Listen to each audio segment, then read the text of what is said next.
নমস্কার। মহামতি অনন্তলালকে স্মরণ করে আজকের রামায়ণ নিয়ে আপনাদের সাথে আলোচনা করার কথা ছিল, কিন্তু অনেকের অনুরোধে এবং সময়োচিত নিবেদনে আজকে আমরা একটু সরস্বতীকে নিয়েই কথা বলব।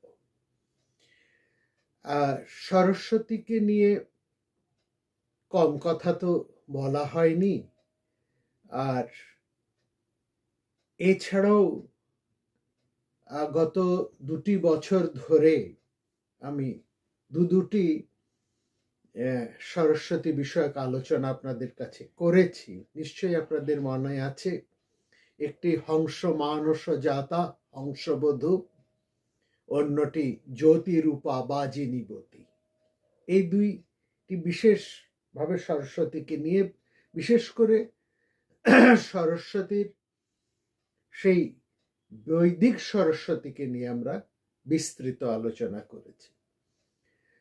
আজকেও সরস্বতীকে নিয়ে আমরা কথা বলছি। আসলে সরস্বতীর সম্পর্কে এত বলা যায়, যেমন মহাভারত নিয়ে, রামায়ণ নিয়ে প্রচুর বলা যায়, সারাটা জীবন ধরে বলা যায়, বলেও শেষ করা যায় না।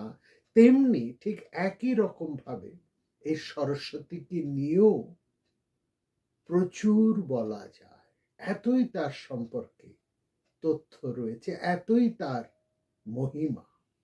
আসলে এই যে আমরা কথা বলছি, এই যে শব্দ উচ্চারণ করছি, এই সবটাই তো সেই সরস্বতী। সরস্বতীর মন্দির এই জন্য বাইরে কোথাও আপনারা দেখবেন না। কোথাও সরস্বতী এবং ব্রহ্মা এই দুইয়ের মন্দির কিন্তু সাধারণত বাইরে কোথাও হয় না। এটা পুরাণকারেরা বড় চমৎকার করে এটিকে তৈরি করেছেন। এটা একটা বিশেষ বোঝার তাৎপর্য। ব্রহ্মার মন্দির এবং সরস্বতীর মন্দির খুব একটা দেখা যায় না। 2-1টি হয়তো আছে। ব্রহ্মার মন্দির সেই পুষ্করে আছে, যেটা নিয়ে আমরা একটা আলোচনাও করেছি, সেই পুষ্কর ব্রহ্মাকে নিয়ে। ভবিষ্যতে রামায়ণী পর্বেও আমরা আবার আসবো তার কথায়। সরস্বতীর মন্দিরও সেই রকম ভাবে বাইরে কিন্তু হয় না। কেন হয় না? তার কারণ এটাই, ব্রহ্মা যা সৃষ্টিকর্তা, তিনি ব্রহ্মা। যা কিছু সৃষ্টি হচ্ছে তাই হচ্ছে ব্রহ্ম। এবং প্রত্যেক মানুষই কিন্তু তার মানস চেতনায় কিছু না কিছু সৃষ্টি করে চলেছেন। কোথায় সে সৃষ্টি করে সে তার মনের মধ্যে। মানস জাতা, এই মানস হচ্ছে কিন্তু ব্রহ্ম। এবং সেখানে এই যে বাক হচ্ছে তার প্রকাশ, সেই সৃষ্টির প্রকাশ হচ্ছে এই বাক। এবং খুব ভালো করে লক্ষ্য করবেন, আমাদের যারা বৈয়াকরণ, যারা এই বাকের কথা বলেন, তারা এই বাক বিভূতিকে মোটামুটি 4টে ভাগে ভাগ করেছে। আপনারা সেটা জানেন। একটি হচ্ছে পরাবাক, একটা পশ্যন্তী, অপরটি হচ্ছে মধ্যমা এবং হচ্ছে বৈখরী। পরাবাক হচ্ছে সেই ব্রহ্ম যাকে অনুভব করা যায়, মুখে বলা যায় না। যেমন ঠাকুর বলতেন, ব্রহ্ম কখনো উচ্ছিষ্ট হন না। কেমন? কারণ এই পরাবাক যাকে দেখা যায় না, তিনি অনুভববেদ্য। এই হচ্ছে সেই পরাভব। তারপরে হচ্ছে পশ্যন্তী, যত্র পশ্যন্তি সামগা, যাকে তারা অনুভব করে, যাকে নিয়ে তারা উদ্বেল হয়ে ওঠে। যোগীরা যাকে দেখতে পান, সাধারণ মানুষের দৃষ্টিগোচর হয় না। একটা ধাপ নেমে এসে, পরাবাকের থেকে একটা ধাপ নেমে এলো পশ্যন্তী, যাকে যোগীরা দেখতে পান। যত্র পশ্যন্তি যোগিনাং সামগা, যারা তাকে অনুভব করে উচ্ছ্বসিত হয়ে তারা গান করে। এই হচ্ছে পশ্যন্তি, যোগীর দৃষ্টিতে থাকে।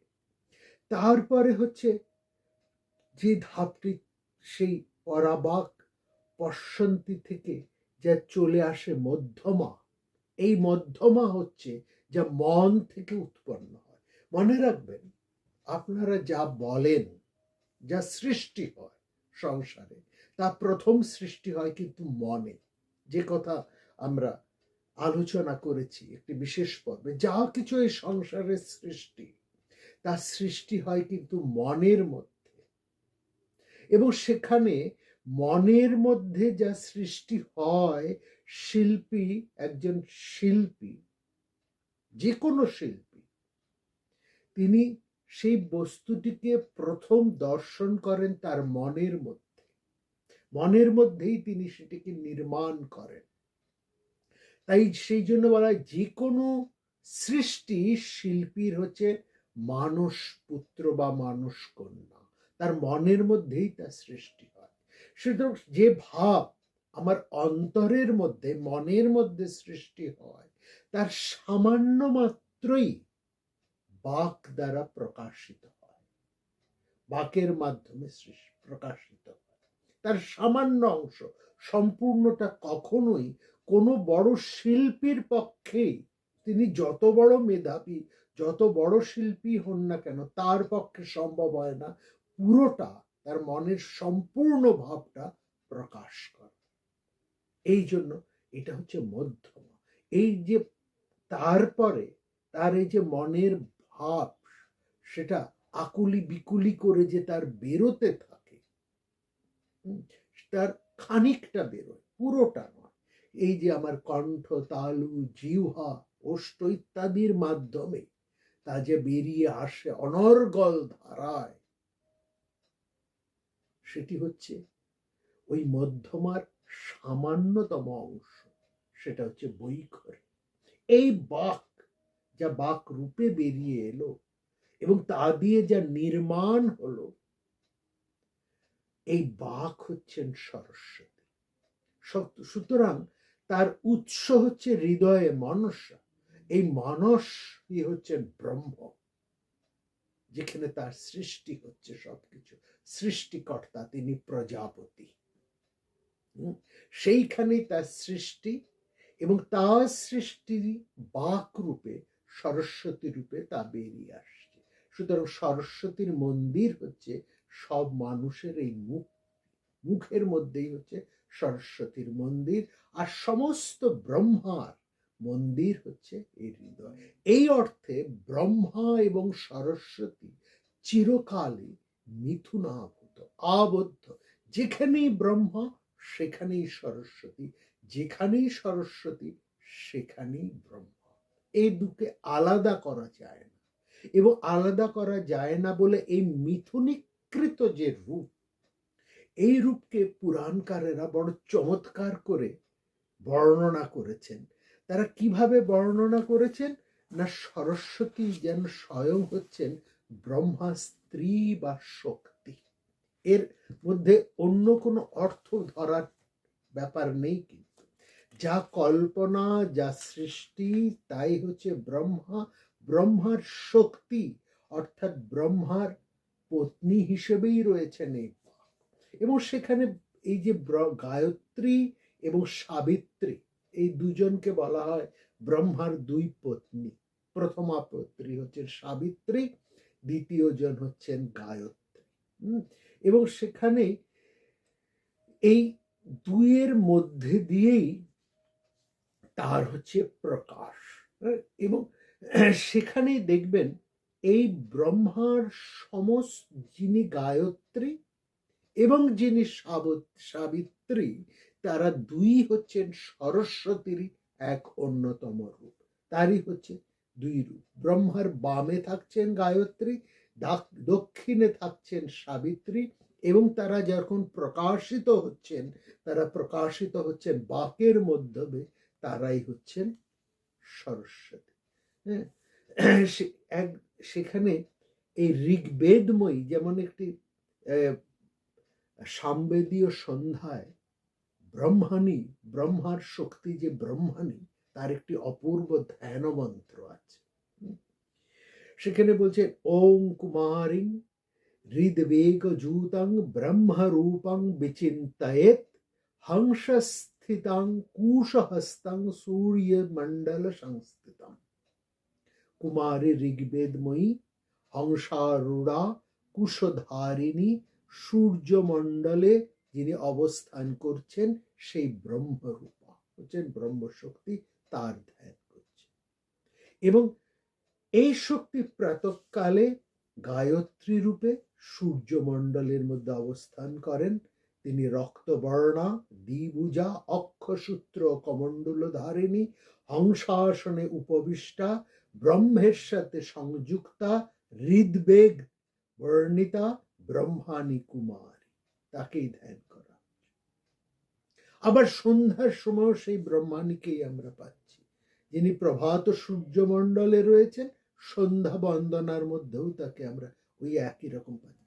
এই যে বর্ণনা, এখানে যে ব্রহ্মাণীর যে রূপ দেওয়া হলো, তার সাথে তো সরস্বতী আমাদের একই রকম ভাবে মিলে যায়। একই তো চেহারা, একই তো বসন ভূষণ, একই তার বাহন, একই রকম ভাবে রয়েছে।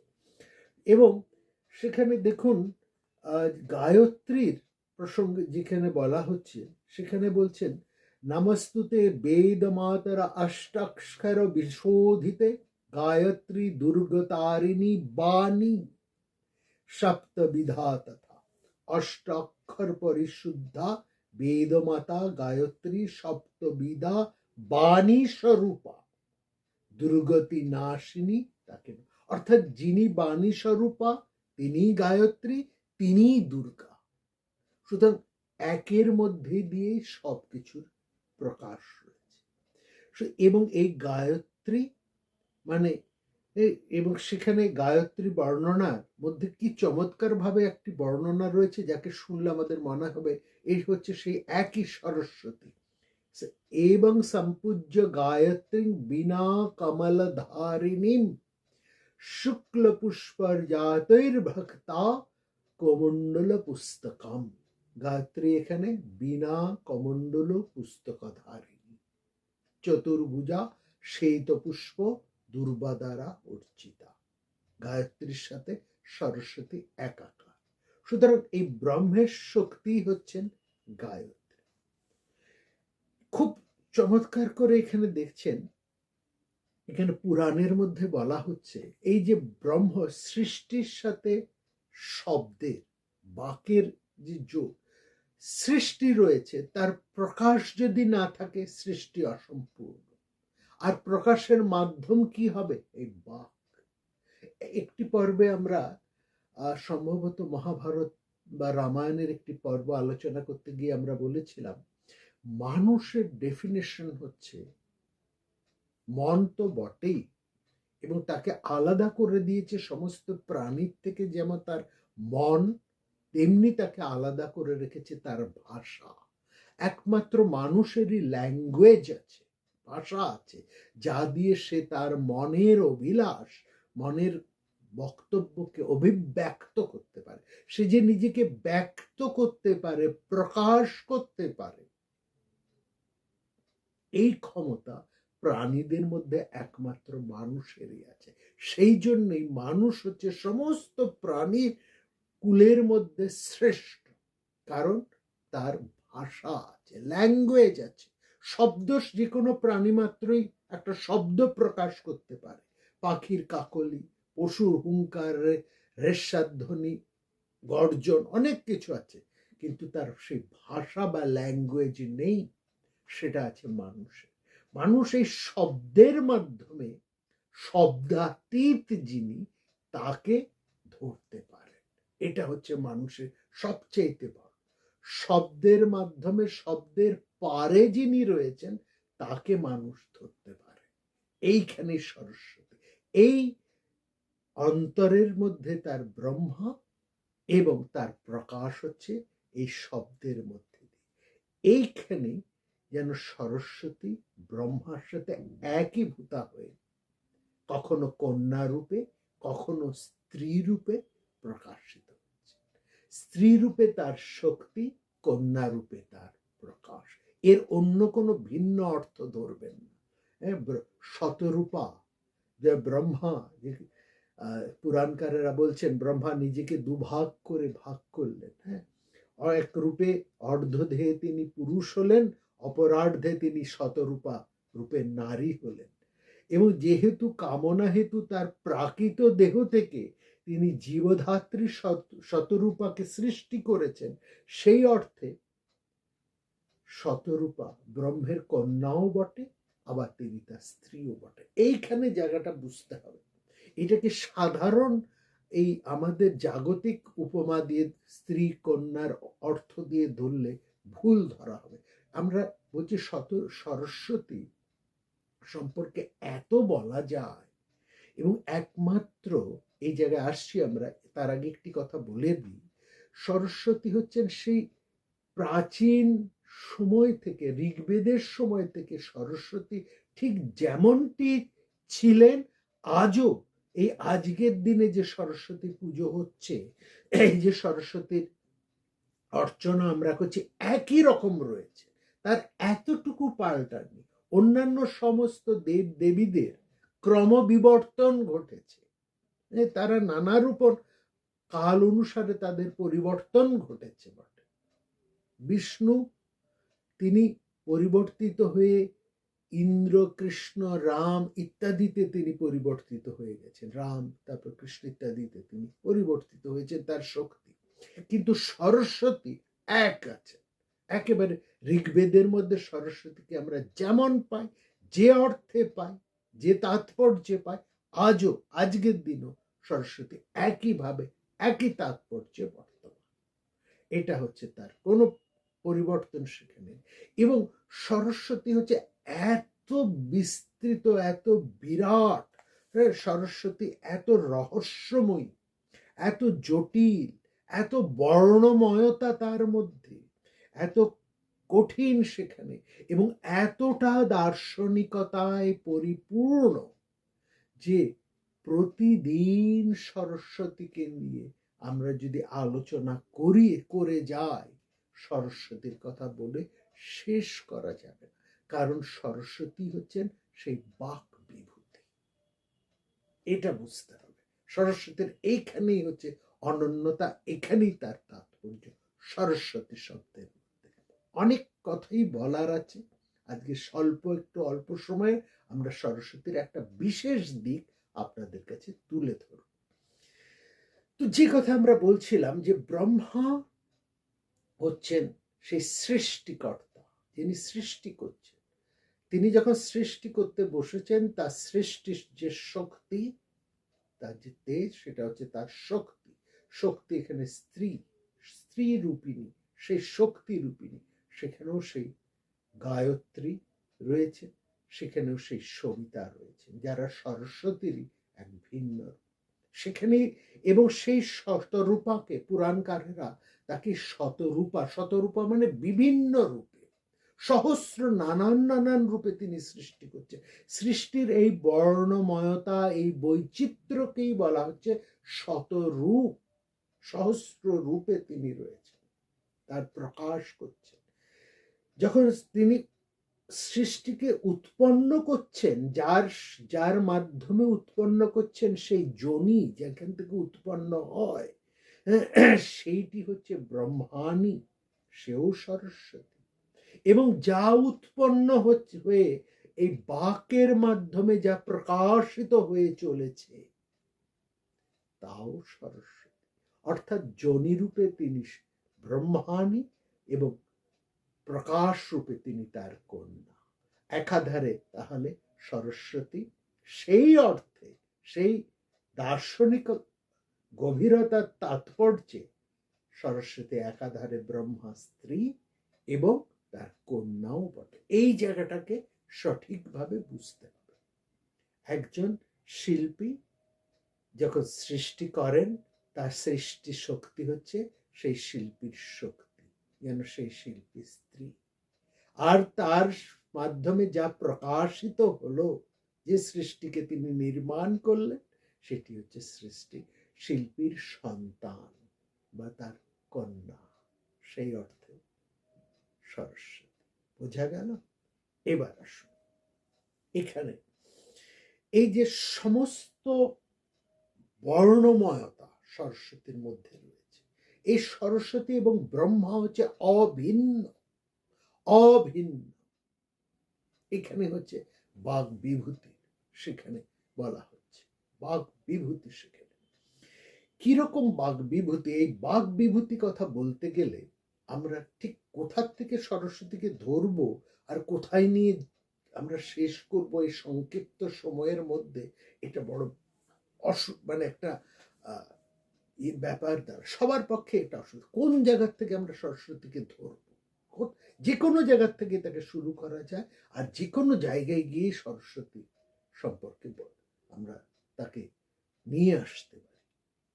এই যে তাকে নিয়ে আসছে, এই যে তিনি প্রকাশ হচ্ছেন বক্তার বক্তব্যের মাধ্যমে, এখানে যেন স্বয়ং সরস্বতী এই যিনি বলছেন তার মধ্যে তিনি বাক রূপে তার নিজের মহিমাই তিনি প্রকাশ করছেন। এখানে বক্তার আসলে কোনো কুশলতা নেই, সবটাই হচ্ছে সরস্বতীর প্রকাশ। আমরা রামায়ণের কথার দিনেই সরস্বতীর কথা বলছি। এখানে আমি দেখলাম সত্যি তো রামায়ণের দিনেও তো সরস্বতীর কথা বলা যায়, কারণ রামায়ণের প্রারম্ভেই দেখুন সরস্বতীকে মহাকবি কেমন ভাবে ধরেছেন। যে মনে পড়ছে একেবারে প্রথমে সেই ক্রৌঞ্চ বিরহী কবি, তিনি যখন ক্রৌঞ্চ বিরহে কিছু উচ্চারণ করে ফেললেন কয়েকটি শব্দ, তখন সেখানে ব্রহ্মার আবির্ভাব হলেন। ব্রহ্মা সেখানে উপস্থিত হয়ে তাকে বলছেন, ক্রৌঞ্চ বিরহে তুমি যা বলেছ সেটা আমার ইচ্ছে অনুসারেই তোমার কণ্ঠ হতে নির্গত হয়েছে। এটি শ্লোক নামেই পরিচিত হবে। ব্রহ্মা সেখানে বাল্মীকিকে বলছেন, শ্লোকং এবায়স্তং বদ্ধ নেত্র কার্য বিচারণা শ্লোক এবায়স্তং বদ্ধ নাত্র কার্যা বিচারণা মচ্ছন্দ দেবতে ব্রহ্মণ প্রবৃত্তয়ং সরস্বতী। এখানে সরস্বতী শব্দের অর্থ ছন্দ বা বাণী। বলছেন আমার ইচ্ছা অনুসারে শ্লোক বিরহে যে শ্লোক, যে কথা, যে বাণী, এখানে শ্লোক বা বাণীকে বলা হচ্ছে সরস্বতী। একদম শ্লোকও বলছেন না, বাণীও বলছেন না, সেখানে তিনি বলছেন প্রবৃত্তয়ং সরস্বতী। সরস্বতী শব্দের অর্থ এখানে বাণী, শ্লোক। বলছে ক্রৌঞ্চ বিরহে তোমার মুখ দিয়ে যে কথা বা বাণী উচ্চারিত হয়েছে সেটা আমার ইচ্ছে অনুসারেই তোমার কণ্ঠ থেকে নির্গত হয়েছে। এটি শ্লোক নামেই পরিচিত হোক, মচ্ছন্দ দেবতে ব্রহ্মণ। এবং সেই শ্লোক, সেই বাণীকে উপজীব্য করেই রামস্য চরিতং কৃষ্ণং কুরুতম ঋষি সত্যম। হে ঋষি, তুমি সেই শ্লোক, সেই বাণীকে উপজীব্য করেই রামচরিত্রকে বর্ণনা করো। ধর্মাত্মন ভগবত লোক রামস্য ধীমতি। সেই ধীমান প্রজ্ঞাবান রামচন্দ্রের কাহিনী তুমি নারদের কাছ থেকে যেমন ভাবে শুনেছ তেমনই তুমি বর্ণনা। এখানে বাণী বা শ্লোকই হচ্ছেন সরস্বতী, তিনি হচ্ছেন সর্বশক্তিমান। দেখুন আরেকটুখানি আমরা যদি এই দিকটাকে দেখি, এই বাক বিভূতির কথা যখন আমরা বলছি, সেখানে কিরকম হয় যখন এই যে আমাদের রাষ্ট্র ব্যবস্থায় যে রাজনীতি পৃথিবী জুড়ে যা চলছে, সেখানে আমরা দেখছি এক রাষ্ট্রের সাথে আরেক রাষ্ট্রের যে সম্পর্ক, সেখানে নানা রকম দ্বন্দ্ব এসে সৃষ্টি হয়। মিত্রপক্ষ, শত্রুপক্ষ, শত্রু মিত্রপক্ষ, মিত্র শত্রুপক্ষ, এরকম নানা রকমের অবস্থা আসে। এক রাষ্ট্রের সাথে আরেক রাষ্ট্রের বিরোধ, এক রাষ্ট্রের সাথে আরেক রাষ্ট্রের কোনো বিষয় নিয়ে সেখানে সমস্যা তৈরি হয়। এই যে ভারতবর্ষের সাথে চীনের নানা রকম রাজনৈতিক সমস্যা হচ্ছে। ভারতবর্ষের সঙ্গে কিছুদিন আগে আমরা দেখলাম কানাডার একটা সমস্যা তৈরি হয়েছে। হ্যাঁ, এরকম শ্রীলঙ্কার সাথে কখনো সমস্যা হয়, পাকিস্তানের সঙ্গে তো একটা সমস্যা লেগেই আছে, রাষ্ট্রপুঞ্জের বিভিন্ন সমস্যা তৈরি হয়, আমেরিকার সাথে হয়, এরকম নানা, এবং ওই দেশের সাথেও অন্য দেশের যে একটা বিভিন্ন সময় একটা সমস্যা থাকে নানান বিষয় নিয়ে। সেখানে আমরা দেখি পররাষ্ট্রমন্ত্রীরা বা রাষ্ট্রমন্ত্রীরা বা বিদেশ মন্ত্রীরা বা অমাত্যরা তারা সেখানে যান এবং তারা একটা আলাপ আলোচনা করেন। এই যে আলাপ আলোচনা করে সেটা কি করেন? কথাই তো বলেন না, কথা বলেই তো সেই সমস্যার সমাধান করেন। এটা যেমন একটা আন্তর্জাতিক ক্ষেত্রে, তেমনি দেশের মধ্যে রাজ্য রাজ্যের মধ্যে নানান সমস্যা তৈরি হয়, কখনো জল নিয়ে, কখনো অন্য কিছু রাস্তাঘাট নিয়ে, কখনো জনসংখ্যা নিয়ে, কখনো ভাষা নিয়ে, কখনো ধর্ম নিয়ে, কত কি বিষয় নিয়ে রাষ্ট্রের অভ্যন্তরে সমস্যা তৈরি হয়। আবার এই সমস্যা আরো ক্ষুদ্রভাবে একটা এলাকার মধ্যে হয়, হ্যাঁ, এবং ঘরের মধ্যেও হয়, পরিবারের মধ্যেও হয়, পরিবারের সদস্যের মধ্যেও নানান বিষয় নিয়ে সমস্যা তৈরি হয়। এই সমস্যাগুলো কিভাবে সমাধান হয়? যারা সমাধান করে কিভাবে সমাধান করে? ওই দেখুন, সেই বাক বিভূতি দিয়ে কথা বলেই তো সমস্যার সমাধান হয়। আচ্ছা, আমরা তো বলি দাঁড়াও দেখি, আমি কথা বলে দেখি ওর সমস্যাটা কি, আমি শুনি, তারপর ওকে আমি বুঝিয়ে আসবো। এই যে বোঝানো, এই যে বলা, এটাও তো বাক বিভূতি, এটাও তো সেই সরস্বতী। এবং এইখানে দেখুন, সেই জিনিসটি আমাদের ঋগ্বেদের মধ্যে কত চমৎকার ভাবে একজন ঋষিকা, অর্থাৎ একজন ঋষি কন্যা তিনি ধরেছেন। তাহার নামও হচ্ছেন বাক। তিনি অম্ভৃণ ঋষির কন্যা বাক। তিনি সেই পরব্রহ্মময়ী আদ্যাশক্তিকে তিনি যেন অনুভব করেছেন। করে কি বলছেন? তিনি কি বলছেন? অহম রুদ্রেবি বসুভি চরামি অহং আদিত্যই উত্ত বিশ্বদেব্যই। আমি সেই বাক ঋষি, হ্যাঁ, অম্ভৃণ মহর্ষির কন্যা, তার নামও বাক। তিনি কি বলছেন? সেই ব্রহ্মকে স্বীয় আত্মরূপে অনুভব করে তিনি কি বলছেন? আমি একাদশ রুদ্র, অষ্টবসু, দ্বাদশ আদিত্য এবং বিশ্ব সৃষ্টি দেবতাদেরকে আমি বিচরণ করি, তারা আমার মধ্যেই যেন বিচরণ করছে। আমি মিত্র এবং বরুণকে ধারণ করি। অহং মিত্রা বরুণার উভা বীরভাব, আমি তাদেরকে ধারণ করি। শুধু তাই নয়, ইন্দ্র, অগ্নি, অশ্বিনী কুমার দ্বয়কেও আমি ধারণ করি।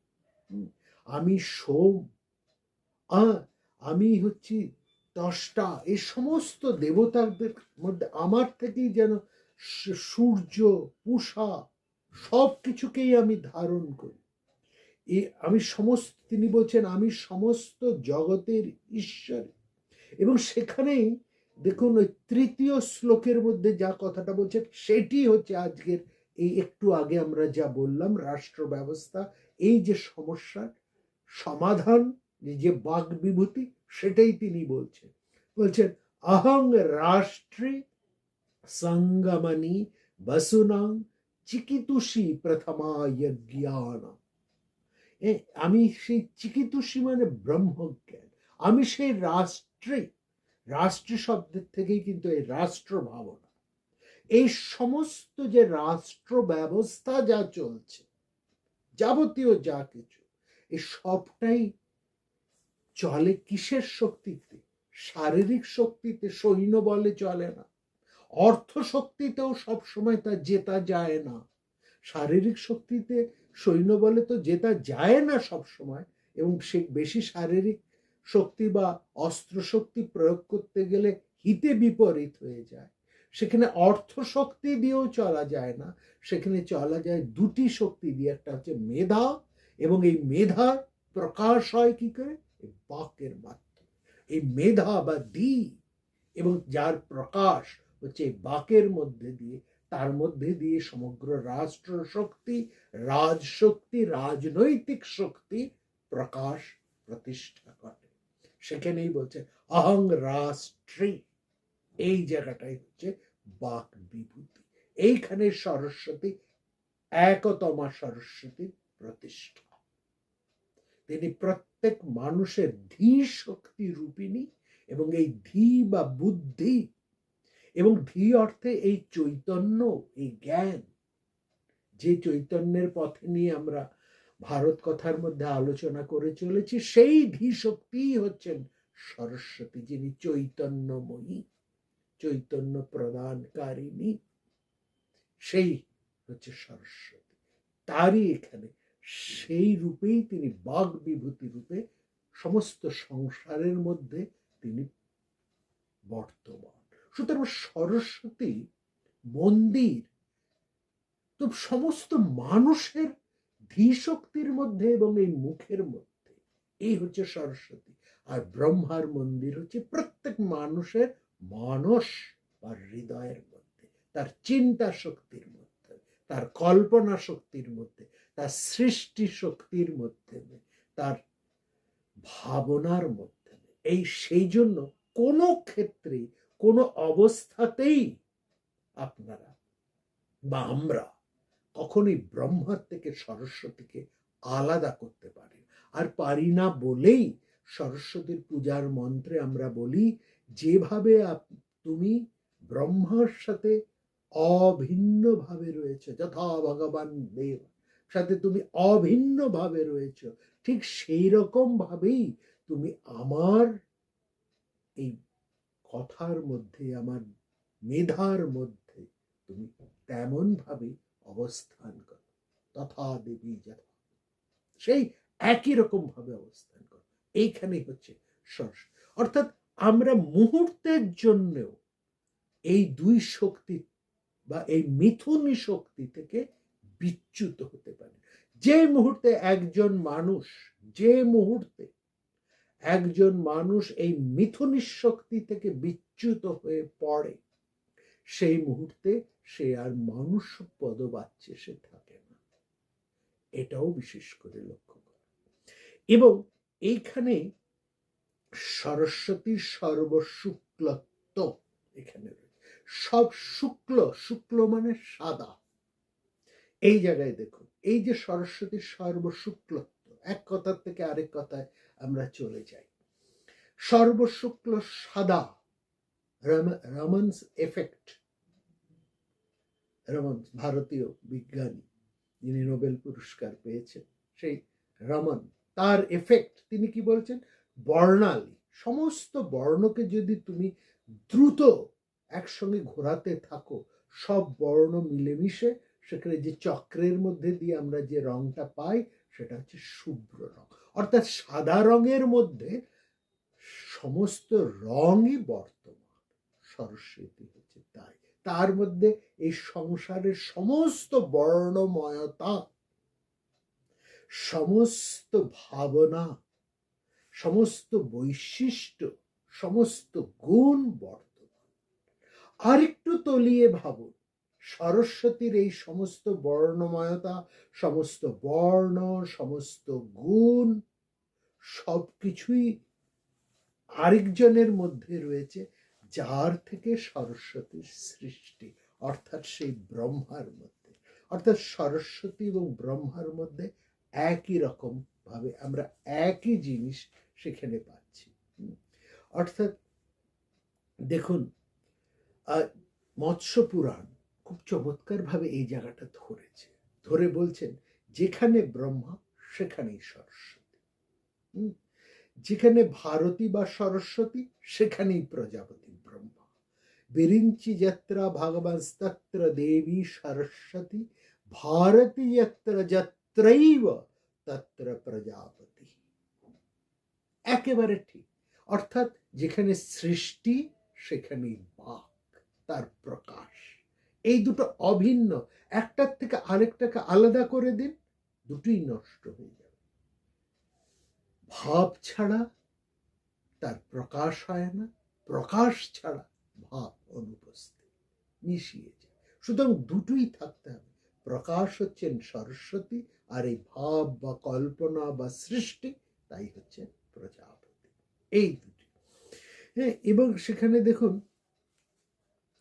এই যে ব্রহ্মার সঙ্গে যে আমরা রূপ, এখানে সরস্বতী ব্রহ্মার শক্তি, যেটা আমরা বারবার সেখানে আমরা বলেছি, তাই না?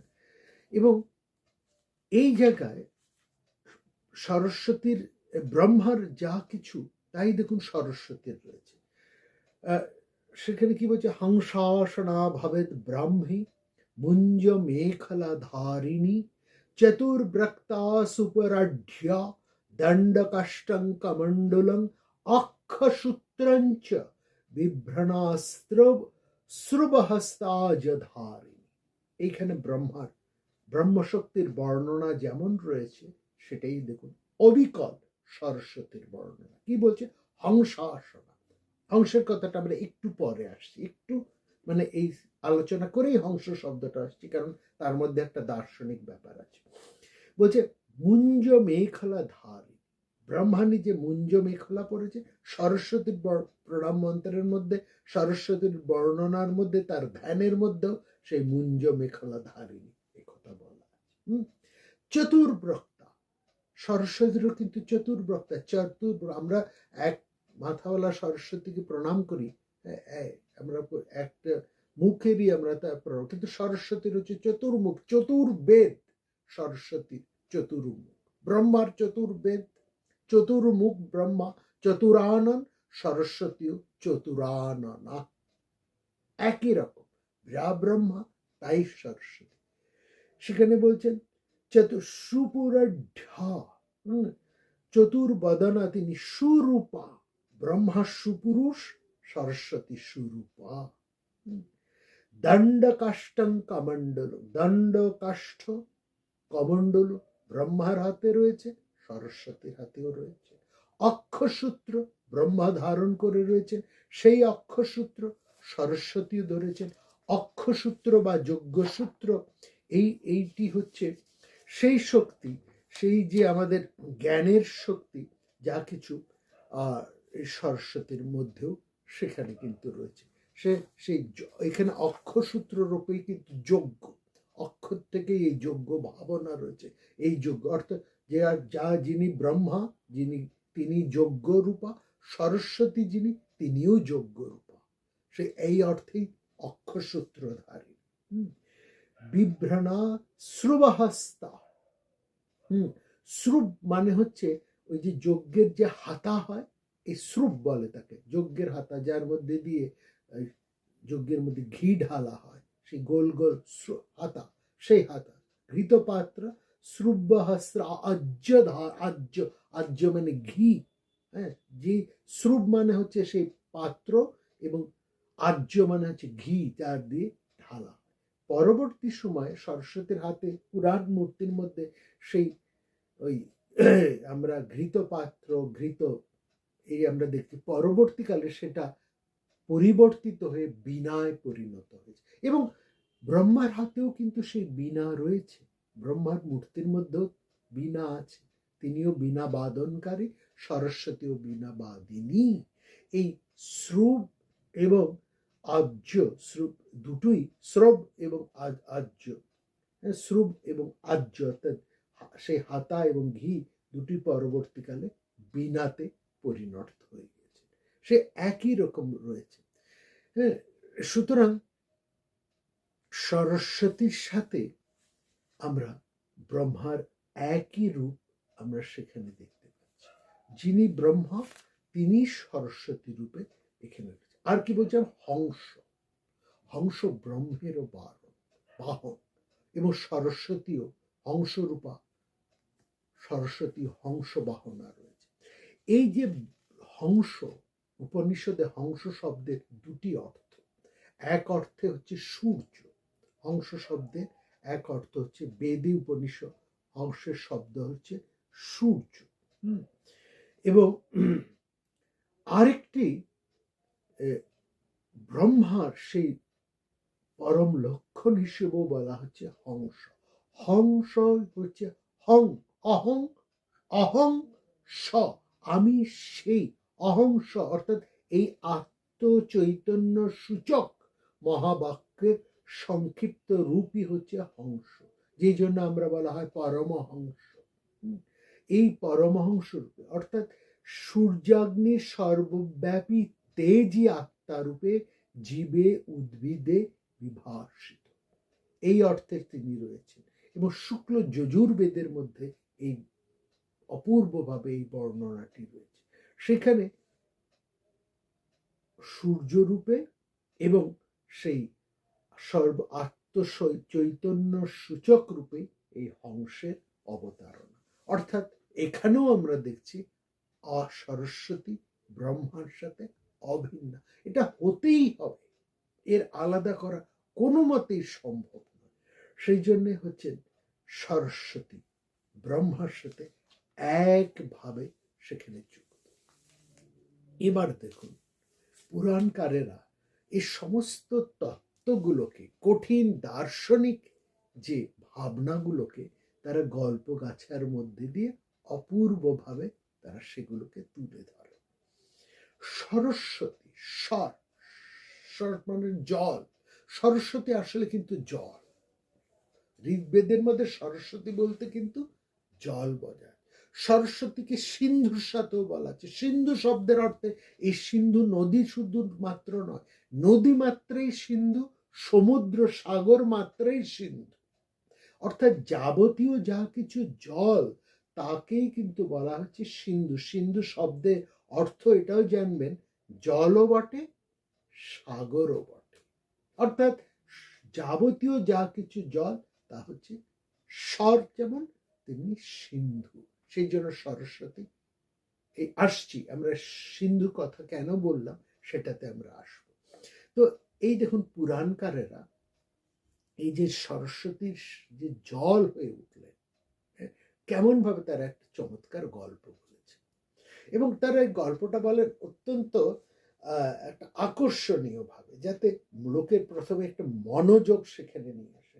এবং সাধারণ মানুষ আমরা এই যে কথা বলি, সবসময় তো আমাদের কাছে মুগ্ধা সরস্বতী থাকে না, আমাদের কাছে দুষ্টা সরস্বতীও আছে। আমরা তো মুগ্ধা সরস্বতীও বলি, আবার দুষ্টা সরস্বতী দুটোই বলি। দুষ্টা সরস্বতী হচ্ছে আমাদের কলহ, ঝগড়া, এই হচ্ছে দুষ্টা সরস্বতী। মুগ্ধা সরস্বতী হচ্ছে জ্ঞান, যা কিছু শুদ্ধ জ্ঞান, তাই হচ্ছে যা আমাদেরকে মুগ্ধ করে, তাই হচ্ছে মুগ্ধা সরস্বতী, যে জ্ঞানের মধ্যে দিয়ে আমরা চৈতন্য লাভ করি, এটা। কিন্তু সাধারণ মানুষ তার সাধারণ প্রবৃত্তি অনুসারে, মানুষের এটা একটা প্রবৃত্তি, মানুষ একটুখানি গড়িয়ে নিচের দিকে নামার তার একটা প্রবৃত্তি থাকে। সে অনেক কষ্টে নিজেকে সংযমী করে সে নিজেকে ঊর্ধ্বারোহে তোলে। অর্থাৎ যদি দুটো পথ থাকে, একটা হচ্ছে চড়াই, আরেকটা হচ্ছে উতরাই, নিচের দিকে গড়বে। সাধারণ মানুষের ওই ওপর দিকে ওঠাটা একটু কষ্টকর, তার পায়ের উপর, হাঁটুর উপর, শরীরের উপর ভীষণ চাপ পড়ে, অনেক ক্লেশ সহ্য করে তাকে আরোহণ করতে হয়, শৃঙ্গে তাকে উঠতে হয়, ওটা তার লক্ষ্য। কিন্তু যে মুহূর্তে সে একটু দেখে একটা পথ নিচের দিকে নেমে গেছে, মানুষের সাধারণ প্রবৃত্তি থাকে, ওরে বাবা অত কষ্টকর পথ উঠে কি দরকার, কি প্রয়োজন, তার থেকে আমি এই নিচু পথে গড়গড়িয়ে নামি। আর এই উঁচু ওঠার থেকে মনে রাখবেন, যারা পাহাড়ে ওঠে, যারা এই সমস্ত বড় বড় শৃঙ্গ জয় করেন, তাদের কাছে কিন্তু এই চড়াইয়ের থেকে উতরাইটা হচ্ছে বেশি সাংঘাতিক ব্যাপার। ওঠার সময় অনেক সাবধানতা নিয়ে ধীরে ধীরে আপনি একটা জায়গা থেকে আরেকটা জায়গায় দড়ি ধরে, পাহাড়ের মধ্যে সেই গেথে, হাতের স্পাইকটাকে গেথে ধরে ধরে আপনি দড়ি দিয়ে নিজেকে বেঁধে বেঁধে উপরের দিকে উঠছেন। কিন্তু যেখানে নাবার দিকটা, সেখানে আপনি সহজে নামছেন, এবং যখন আপনি নামছেন তার সঙ্গে আপনার ভেতরে একটা বেগও এসে সংযুক্ত হচ্ছে। আপনার নিচে নাবার সুবিধে এবং ওই তার নিচের দিকের যে টান, এই দুয়ে মিলে আপনাকে হড়হড় করে নিচে নামিয়ে দেবে। সুতরাং ওই নিচে নাবার সময় কিন্তু খুব সাবধান, খুব পা টিপে টিপে উপরে ওঠার থেকেও অনেক বেশি সতর্কতার সঙ্গে নিচে নামতে হয়। একটু পা ফসকালে একেবারে গড়িয়ে গড়িয়ে আপনি খাদে গিয়ে শেষ হয়ে যাবেন। সুতরাং এই যাই হোক, যে দুষ্টা সরস্বতীর কথা বলছিলাম, এই শব্দের প্রয়োগে সবটাই তো আমরা শুদ্ধতা রাখি না, কিছু আমাদের অপভাষা আসে, ঝগড়া ঝাঁটি, অপর শব্দ যাকে আমরা বলি, অশুদ্ধ বাক্য উচ্চারণ করি, সেটাই হচ্ছে দুষ্টাশস, যার থেকে ঝগড়া। এবং এই ঝগড়াটা মনে রাখবেন মানুষের কাছে একটু প্রিয়, কম বেশি মানুষকে, অর্থাৎ সে নিজে যদি ঝগড়া না করে, সে যদি অন্যেরা ঝগড়া করছে সেটা সে দাঁড়িয়ে দাঁড়িয়ে শুনতে বেশ উপভোগ করে। এটা মানুষের মধ্যে এটা একটা প্রবৃত্তি। তো এইরকম একটা কলহের একটা কাহিনী পুরাণকারেরা শুনিয়ে একটা নিদারুণ মেসেজ এই সরস্বতী সম্পর্কে আমাদের দিচ্ছেন। সেই কাহিনীটি একটু বলি, কারণ আলোচনার একটু সরসতাও আসুক, সরস কথার থেকেও সরস্বতী। তো যাই হোক, সেখানে হচ্ছে কি, এই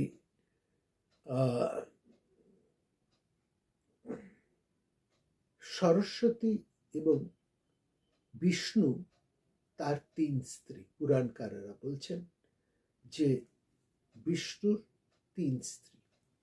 এক স্ত্রী হচ্ছেন লক্ষ্মী, যিনি বিষ্ণুর হৃদয় বক্ষ বিলাসিনী, যিনি বিষ্ণু যাকে একেবারে পাট রানী করে তার হৃদয়ে ধারণ করেছেন।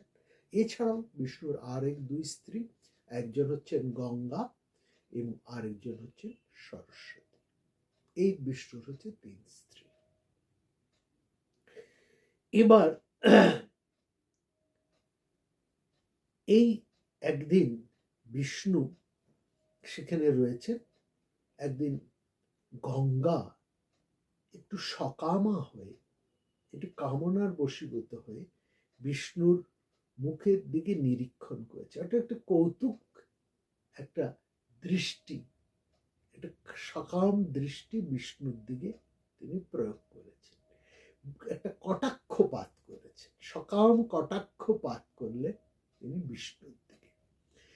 হ্যাঁ, এই গঙ্গার সেই কটাক্ষ বিষ্ণু বেশ একটু যেন উপভোগ করছে। লক্ষ্মী সেটা দেখছে, কিন্তু দেখে তিনি এটাকে কোনো গুরুত্বই দিলেন না, কারণ তিনি তার অন্যান্য সপত্নীদেরকে প্রায় গ্রাহ্যই করেন না, কারণ তিনি জানেন তিনি বিষ্ণু বক্ষ বলা বিলাসিনী। অতএব অন্য সপত্নীরা কি করছেন তার স্বামীর সঙ্গে, ওটা তার বেশি ধার্তব্যের মধ্যে নয়, কারণ তিনি জানেন বিষ্ণু তাকে ছেড়ে কোথাও যেতে পারবেন না, এটা লক্ষ্মী জানেন। কিন্তু সরস্বতী গঙ্গার এটা দেখে ভীষণ তিনি ক্রুদ্ধা হয়ে উঠলেন, এবং ক্রুদ্ধ হয়ে তিনি গঙ্গা দিকে তাকিয়ে এমন ভৎসনা করতে লাগলেন গঙ্গাকে, অথচ গঙ্গার দিকে তাকিয়ে তিনি ভৎসনা করছেন, অথচ কথাগুলো সব গিয়ে পৌঁছচ্ছে সেই বিষ্ণুর দিকে। সে সময় তিনি গঙ্গাকে যা নয় তা বলে ভৎসনা দিতে লাগলেন। সেই সময় লক্ষ্মী যখন দেখলেন এই 2 সতীনের মধ্যে প্রায় চুলোচুলি হবার উপক্রম, তখন লক্ষ্মী এসে এই দুজনের মধ্যে বলছেন যে আমরা থামো, কেন এসব ঝগড়া করছো। আর লক্ষ্য করবেন এই ঝগড়ার সময় যখন দুপক্ষই প্রবল উত্তেজিত, বিশেষ করে এক পক্ষ যখন প্রচন্ড ভাবে উত্তেজিত, এখানে সরস্বতী গঙ্গার প্রতি, গঙ্গার আচরণ অত্যন্ত ক্রুদ্ধ হয়ে তিনি একেবারে ভয়ঙ্কর ভাবে তর্জন গর্জন করে চলেছেন। এই তর্জন গর্জনের সময় কি করেছেন, বিষ্ণু কিন্তু সেখানে নেই। এই দেখবেন বাড়িতে যখন, এখন তো সপত্নীর ব্যাপার নেই, কিন্তু 2-3 ভাইরা আছে, 2-3 ভাইয়ের বইয়ের মধ্যে যখন ঝগড়া লাগে, বা অনেক আগেকার দিনে যখন একজনের 2-3টি স্ত্রী থাকতো, তাদের উভয়ের মধ্যে যখন ঝগড়া লাগে পুরাণকালে, আর বর্তমান সময় যদি একসঙ্গে বাড়ির বউরা এক হয় এবং তাদের মধ্যে যদি কোনো কারণে ঝগড়া লাগে, তাদের পতি দেবতারা তৎক্ষণাৎ, বুদ্ধিমান পতি দেবতারা সেই স্থান ত্যাগ করে চায়ের দোকানে চলে যায়। হ্যাঁ, আবার ঝগড়া টগড়া শান্ত হলে তারা আবার বাড়িতে ফিরে আসে। বিষ্ণু তাই করলেন, তিনি সেই জায়গা থেকে সরে গেলেন, একদম সেখান থেকে তিনি চলে গেলেন। এইখানে এরকম যখন সরস্বতী আর গঙ্গার মধ্যে যখন প্রবল চিৎকার চেঁচামেচি হয়ে একেবারে বাড়ি মাথায় উঠেছে লক্ষ্মী, তখন আর অতিষ্ঠ হয়ে দুজনকে থামাতে। আর ঠিক যে কথাটা বলছিলাম, এরকম সময় থামাতে এলে যারা ঝগড়া করছিল তাদের মধ্যে যে সবচাইতে বেশি ক্ষুব্ধ হয়ে আছে, তার রাগটা গিয়ে পরে যে থামাতে আসে তার উপর। লক্ষ্মী থামাতে এসেছে, সরস্বতীর সমস্ত রাগ গিয়ে তার উপরে গিয়ে পড়লো। এসে লক্ষ্মীকে বললেন যে তুমি গাছ হয়ে যাও, বৃক্ষ রূপা হও, তুমি নদী রূপা হও। বৃক্ষ রূপা শরীদ রূপা ভবিষ্যসী না সংশয়, তুমি হয়ে যাও। এটা ব্রহ্মবৈবর্ত পুরাণের মধ্যে এই কাহিনী রয়েছে, একটু অর্বাচীন পুরাণ, তার মধ্যে এই কাহিনীটা পুরাণকারেরা এই জায়গাটা বলছে। তাদের উদ্দেশ্যটা কোনটা বোঝাবার, সেটা হচ্ছে কাহিনীর গুরুত্ব থেকেও কাহিনীর উদ্দেশ্য বা তাৎপর্য কি, সেটা আমাদের সবচেয়ে বেশি লক্ষণীয়। যাই হোক, অর্থাৎ দিলেন তার মানে লক্ষ্মীকে বললেন তুমি গাছ হও, অর্থাৎ তুলসী বৃক্ষ, আর তুমি নদী হয়ে যাও। নদী মানে ব্রহ্মবৈবর্ত পুরাণ হচ্ছেন এই পূর্ব ভারতের পুরাণ, অর্থাৎ পদ্মা হয়ে যাও, পদ্মা নদী। পদ্মা শব্দের অর্থ কিন্তু লক্ষ্মী, পদ্ম, পদ্ম থেকেও পদ্মা, তিনি হচ্ছেন লক্ষ্মী। আর এই লক্ষ্মী আর সরস্বতীও তো এক, যাই হোক সেটা আমরা জানি, পরে আসবো সেটা। অর্থাৎ তুমি সে জল হয়ে যাও, পদ্মা রূপিণী হয়ে যাও, আর গাছ হয়ে যাও। অর্থাৎ সরস্বতীর অভিশাপে লক্ষ্মী হয়ে গেলেন তুলসী বৃক্ষ এবং পদ্মা নদী। লক্ষ্মী এসেছিলেন ঝগড়া থামাতে, এবং সেখানে সরস্বতী তাকে দিলেন অভিশাপ। গঙ্গা এটা সহজভাবে মেনে নিতে পারলেন না, তিনি বললেন তবে রে, আমি তোকে অভিশাপ দিচ্ছি বলে তিনি সরস্বতীকেও অভিশাপ দিলেন। কি অভিশাপ দিলেন? যে তুমিও নদী হয়ে যাও। শুধু নদী নয়, কি অভিশাপ দিলেন? যে তুমি শুধু নদী হবে তা নয়, তোমার এই নদীর মধ্যে সমস্ত পাপীরা অবগাহন করে, সমস্ত পাপী লোকেরা অবগাহন করে তারা পূর্ণ হয়ে যাবে, আর তাদের পাপ ধারণ করে তুমি জ্বলতে থাকবে। হ্যাঁ, ইতদ মুক্তা সা দেবী বানই সাপং দাদাবিতি, কি সাপ দিচ্ছে না, শরিত স্বরূপা, তুমিও জল স্বরূপ হও, ভবতু সায়তঞ্চ সসাপচ, তুমিও সে সাপ ভাবে, তোমাকেও সাপ।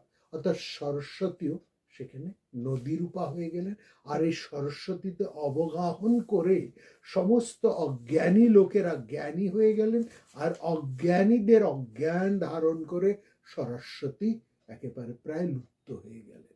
আসবো সেই বিনশনের কথা। অর্থাৎ এইখানে দেখুন বিষ্ণু শক্তি, সেই যে তিনটার শক্তি কি কি আমরা বললাম, গঙ্গা, গঙ্গাও নদী, সরস্বতী, সরস্বতীও নদী, এবং লক্ষ্মী, লক্ষ্মীও কিন্তু নদী রূপা, সেই পদ্ম রূপা। অর্থাৎ এই তিন নারীকে নদীর সাথে আমরা তুলনা করি, নারী মাত্রকে আমরা নদীর সঙ্গে তুলনা করি, কারণ নারীর মধ্যে সেই উচ্ছল বিভঙ্গ রূপময় লাবণ্য এবং একটা পরিবর্তনময়তা সেখানে রয়েছে, একটা উচ্ছলতা রয়েছে, সেই অর্থে নারী নদী। কিন্তু বিশেষ করে লক্ষ্য করা, এই বিষ্ণুর তিন শক্তি হচ্ছে নদী রূপা। বাট এই যে শব্দ, এও তো বয়ে যাচ্ছে না, নদীর ধারার মতনই তো ওই বাঘ বেরিয়ে যাচ্ছে। সরস্বতীকে বলা হয়েছে সূর্যের সাথে, সূর্য কিরণ, তাও হচ্ছে একটা ধারা, জলের ধারা, কিরণের ধারা। অর্থাৎ যা মেধা, বুদ্ধি, যা আমাদের বাক, শব্দ, সবই একটা ধারার মতন, তার একটা ছন্দ আছে।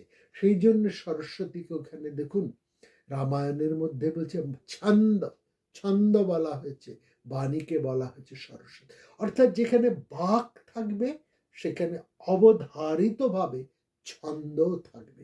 সেই অর্থে যজুর্বেদ সঙ্গে যেমন রয়েছে, সেখানে যেমন ঋগ্বেদ যেমন রয়েছে, তেমনি সেখানে সামবেদ রয়েছে। ওই যে বাক বিভূতির কথা আমরা বলেছি না, পশ্যন্তি যা গায়তে, যত্র, তারা গান করেন, অনুভব করে তারা গান করে ওঠেন। এই যে গীত শব্দ, এই যে ছন্দ, বাক্যের মধ্যে দিয়ে আসছে ছন্দ, আসছে অর্থ, আসছে ছন্দ, এই সবটা মিলেই হচ্ছে সরস্বতী।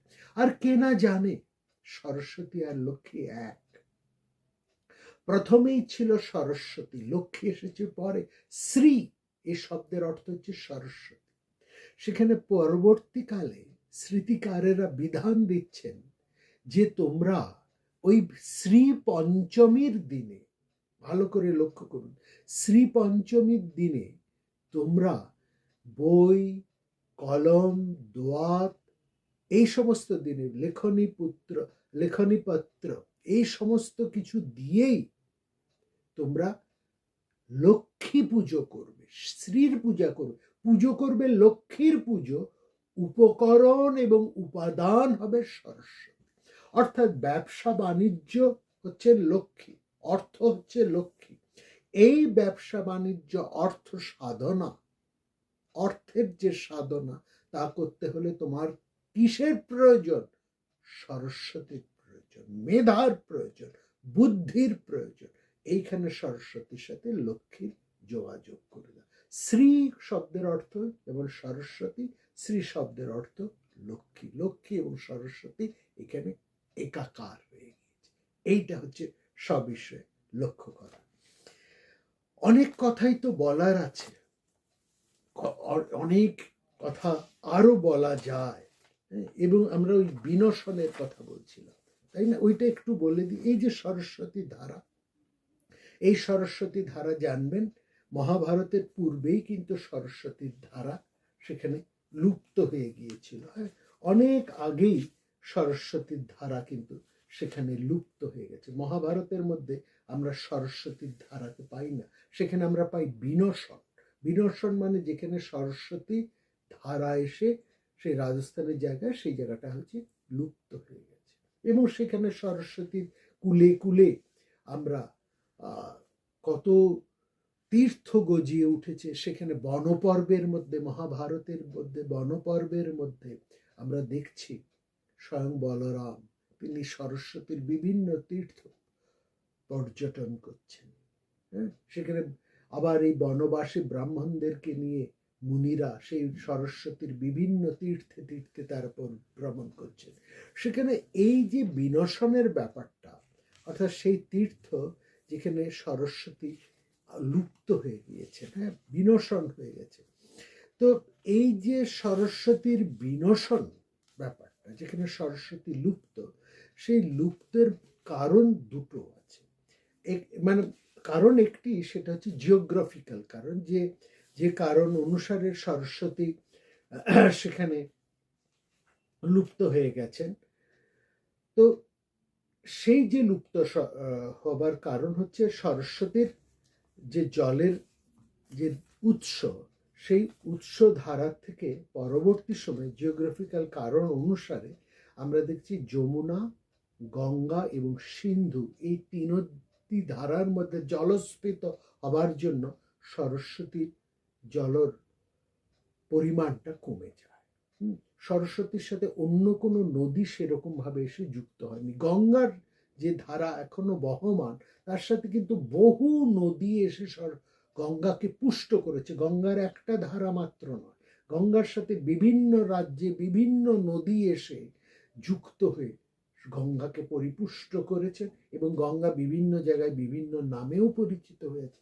কিন্তু সরস্বতীর ধারার থেকে পরবর্তীকালে যমুনা, সিন্ধু, গঙ্গার জলধারা বাড়তে আরম্ভ করায় সরস্বতী লুপ্ত হয়ে গেছে। এই যে লুপ্ত হয়ে গেছে, সেখানে পুরাণকারেরা বলছেন সরস্বতী তো জ্ঞান স্বরূপা, তার উভয় কুলের মধ্যে ঋষিরা সেখানে বসে সমস্ত জ্ঞান চর্চা করেছেন। অর্থাৎ সরস্বতীকে সেই জন্য অন্নদাত্রী রূপেও সরস্বতীকে পূজা করা হয়, সরস্বতীকে বৈদ্য রূপেও পূজা করা হয়, অর্থাৎ সরস্বতীর জল থেকে তার দুই পাশে যে সমস্ত লতা গুল্ম, এবং সেখানে যে সমস্ত ঔষধি বৃক্ষ, সব সরস্বতীর অবদান, এবং বন্ধা নারীও সরস্বতীর কাছে এসে পুত্র কামনা করছে। এইসব আলোচনা আমরা কিন্তু অন্যান্য পর্বের মধ্যে ওই হংস মানসা হংস বধূতে কিংবা জ্যোতি রূপা বাজিনীবতীতে বিস্তৃতভাবে আমরা করেছি। আপনারা ইউটিউবের মধ্যে যদি খোঁজেন এই দুটি পর্ব পাবেন, সেখানে বিস্তৃত আলোচনা সেখানে রয়েছে। তো এই যে বিনশন যেখানে হচ্ছে তিনি লুপ্ত হয়ে যাচ্ছেন, সেখানে পুরাণকারেরা বলছেন সরস্বতী যেন ঠিক এই বিনশনের পরেই আরম্ভ হচ্ছে নিষাদ রাজ্য। এই নিষাদ রাজ্যে যারা বেদ চর্চা করেন, অর্থাৎ অনার্য, যারা আর্য সভ্যতার বিরোধী, তারাই যেন সেখানে সব রয়েছে। তাদের কাছে যেন এই জ্ঞান না যায়, যেন সরস্বতী সেখানে ভীত হয়ে তিনি মাটির মধ্যে লুকিয়ে গেলেন। এরকমই একটা ধারণা করে সেই লুপ্ত সরস্বতী সেখানে করছে। এবং সেখানে আমরা বলছি চমসদ ভেদ। চমস শব্দের হচ্ছে সেই ঘৃতের পাত্র, যা দিয়ে আমরা সেই যজ্ঞের ঘৃত তুলি, অর্থাৎ গোল গোল সেরকম কিছু সমাজ উদ্ভেদ, অর্থাৎ মাটি ভেদ করে ওরকম গোল গোল কিছু জায়গায় জলের ধারা পাওয়া যায়।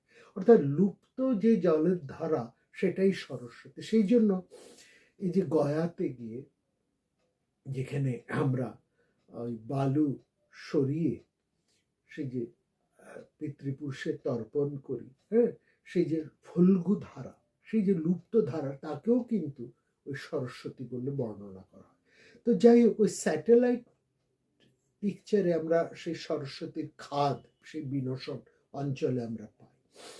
তো যাই হোক, এই যে লুপ্ত ধারা সরস্বতীর ধারা, তা পরবর্তীকালে সেখানে সরস্বতীর ধারা চলে গিয়ে গঙ্গা সেই বর্তমানে সেই মাহাত্ম্য নিয়ে প্রতিষ্ঠিত হয়ে আছে। তো এই যে সরস্বতী, যা মূলত আমাদের এই বাক বিভূতি, তাকে কত রূপেই না পুরাণকারেরা তাকে ধরেছেন, কত রূপেই না বেদের মধ্যে তার প্রশস্তি করা হয়েছে। এবং জ্যোতির্ময়ী সরস্বতীর কত বিভিন্ন রূপকে আমরা সেখানে দেখতে পাচ্ছি, এবং তার কোনো শেষ নেই। এবং সেখানে দেখুন, এই সরস্বতীর বর্ণনা যেমন জ্ঞানের মধ্যে দিয়ে হচ্ছে, অর্থাৎ জ্ঞানই তো সরস্বতী, সেই চৈতন্য। এই জ্ঞানের সাধনা যেমন ঋষিরা করছেন, যাজ্ঞবল্ক্য করছেন, তার যে ওই সংহিতা, যা তিনি সূর্য বন্দনা করে লাভ করছেন। এবং এই কেবলমাত্র যে পুরুষেরা করছেন তা নয়, সেখানে আমরা নারীদেরকেও পাচ্ছি। এবং সেখানে নারীরা এই সরস্বতী ভাবনা নিয়ে কত উজ্জ্বল। সেখানে যেমন এই বাকের কথা আমরা বললাম, অভ্রিন ঋষির কন্যা বাকের কথা আমরা যেমন বললাম, সেরকম আরো অনেক ঋষিদের কন্যা পাই। মৈত্রীর কথা আমরা পাই, যাজ্ঞবল্ক্যের সাথে আর যে সমস্ত রমণীদের বাকদ্বন্দ্ব হয়েছে, সেখানেও আমরা তাদের সরস্বতী রূপে অবস্থান করতে পারি। আমরা শেষ করব আরেক মহিষীর কথা বলে, যিনি ওই অভ্রিন কন্যা বাকের মতনই নিজেকেও সরস্বতীর জায়গায় প্রতিষ্ঠা করেছেন।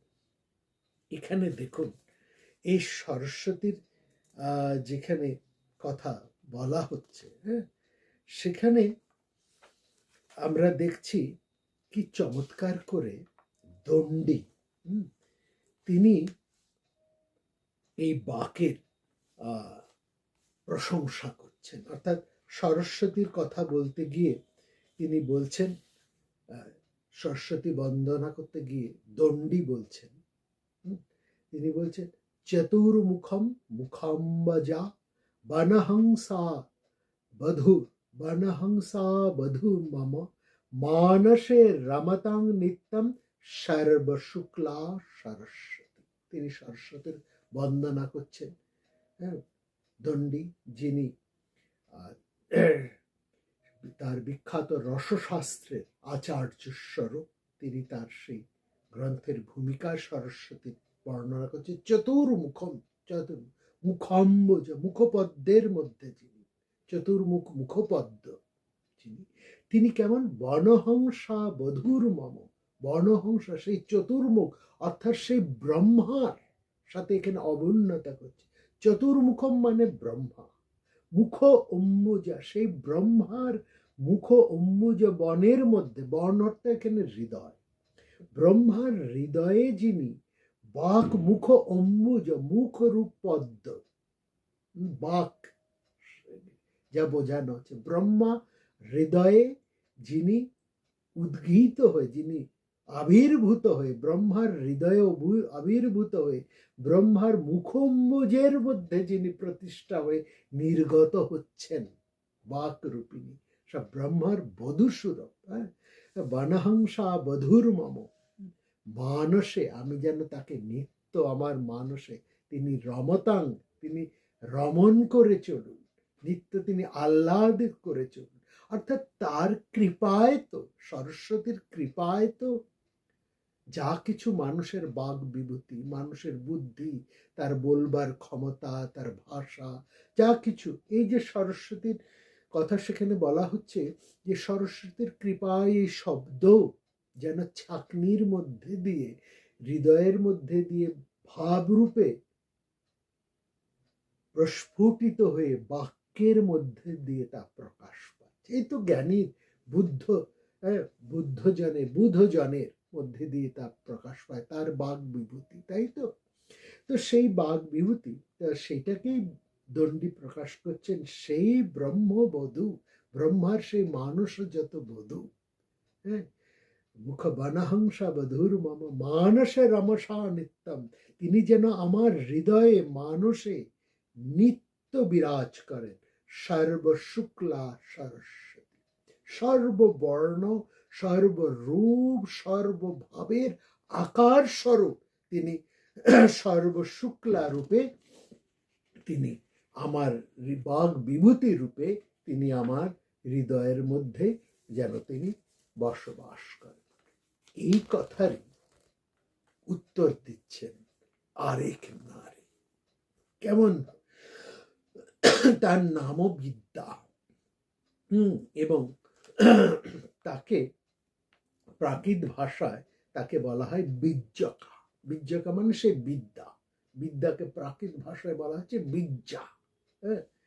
তিনি সরস্বতীর মতো, কিন্তু তিনি ছিলেন ঘোর কৃষ্ণবর্ণ। এখানে দণ্ডী যে সরস্বতীর রূপকে প্রকাশ করেছেন তিনি হচ্ছেন সর্বশুক্লা, আর বিজ্জকা তিনি হচ্ছেন ঘোর কৃষ্ণবর্ণার, কালো, তিনি দক্ষিণী, তিনি কালো বর্ণ। তিনি বলছেন সেই দণ্ডীকে, দণ্ডীর সেই বক্তব্যকে